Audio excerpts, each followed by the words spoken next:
I won't say many words because these gentlemen who are witnesses of the time will have their anecdotes and their analysis. But I should begin with a quotation out of Barry Miles' book, London Calling, A Counter-Cultural History of London since 1945. And on page 146, you find remembering the famous Albert Hall reading of 1965 when the poets of the Beat Generation met in London. Just one small sentence. It was also 100% white male. It's just like here with us five now. You are listing in your countercultural history, you're listing up several times Paul McCartney. Is he cultural or is he countercultural? The Beatles, they spanned the decade exactly. I mean, they were founded in 1960 and they basically broke up at the end of '69.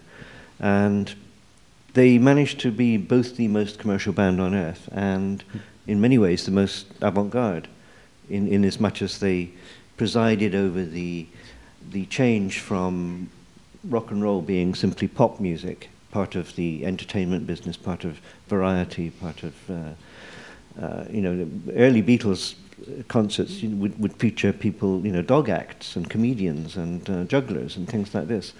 By the end of the 60s, rock and roll was taken very, very seriously as an art form, and you would not have any comedians on stage anymore.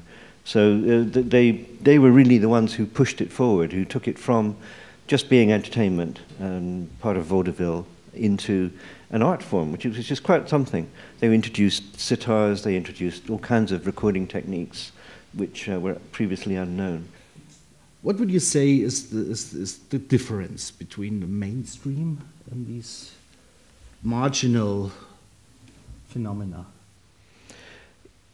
Yes, I think the 60s was the first time that English society got broken down into all of the separate little groups, the actors and the poets and the dressmakers and all these different little professions. The barriers between them were broken down, and it mainly began with this famous poetry reading at the Albert Hall in 1965, when Allen Ginsberg happened to be in London, and he mentioned that Lawrence Ferlinghetti and Gregory Corso were both going to be in London. So we had three of the main Beat Generation writers in town. And they put on a big reading, and it wasn't that great as a reading, but as a cultural getting together of people, it was phenomenally important, because 7,000 people attended a poetry reading, which in itself is astonishing. And basically the Albert Hall is this huge circular building with boxes all around, like an opera house, and in each of the boxes there were people having parties, and you could hear corks being pulled and great clouds of marijuana smoke drifting everywhere. And some places had the curtains were closed altogether. You have no idea what was going on in there. And R.D. Laing, the psychiatrist, the counter-cultural psychiatrist, anti-psychiatrist, brought along a lot of his patients to the reading. And there's some wonderful film of the event in which some of the girls that he brought along were dancing to the poetry, to music that only they could hear, and it was an astonishing event. And then 1 year later, '66, there was this famous big festival, now a big moment of art history, called Destruction in Art Symposium. And this was a festival where it was with Richard Hamilton and with Yoko Ono, and many other luminaries, yes. Because you saw her too, and then you and your friend Dunbar said, this is a woman we want, you have just opened a gallery, so you invited her, because you have seen her piece, to have a show in your gallery. So when she came over for the Destruction in Art Symposium, DIAS, she obviously came to contact me, because it was I was one of the people she was in touch with. And I introduced her to John Dunbar, because he was running the Indica Gallery at the time. I ran the bookshop and he ran the gallery. And this is it's a bookshop and gallery that myself and John Dunbar and a guy called Peter Asher started, and which was another Beatles connection. I might as well tell the whole story of it. Paul McCartney basically helped out a lot in painting the walls and putting up the shelves, and even. Can you imagine Paul McCartney as a head of his success, millionaire, world famous? He was cleaning the room of your gallery, painting with white. Yes. I said, "Are you telling me is this the same Paul McCartney I understand?" He said, "Yes, this is the famous Paul McCartney, the Beatle." But we showed mainly kinetic and optical art. In fact, John Dunbar is proud of the fact that in the 2 or 3 years the gallery was open, we never once had a canvas on the wall. John Dunbar, who at that time was married with Marianne Faithfull. He was married to Marianne Faithfull. Before she went to She then, yes, she ran off with Mick Jagger in 1967, yes. And then, yes. So that was another side of the gallery. But Yoko had a show. The great thing about the gallery was that we never planned very far ahead. I mean, even then, most galleries, plan 6 months ahead at least. Now it's more like 2 years. But in this instance, it was 6 weeks between Yoko talking to John Dunbar and the show actually opening up. And on the day before the vernissage, which was the day before the opening, when we were still hanging the show, Yoko was there with Anthony Cox, her husband, and there were about 6 or 8 of us, I should think. And this was, in fact, the day she met John Lennon, because John used to come over to the gallery all the time, because he and John Dunbar used to take acid together, basically, and other, even worse things down in the basement. And so John just showed up, basically, he had...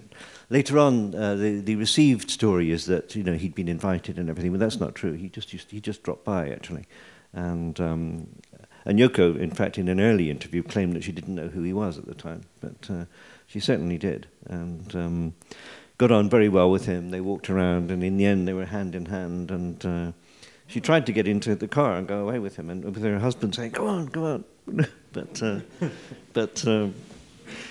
In fact, nothing actually happened in terms of a relationship between them for several years. So this just happens to be the time they met in 66, and it was not until 68 that they finally got together. But Yoko clearly felt a great attraction to him. He just saw her as another person who was one of these avant-garde artists who wanted some support. And she bombarded him with postcards and letters, I mean, literally one a day for years.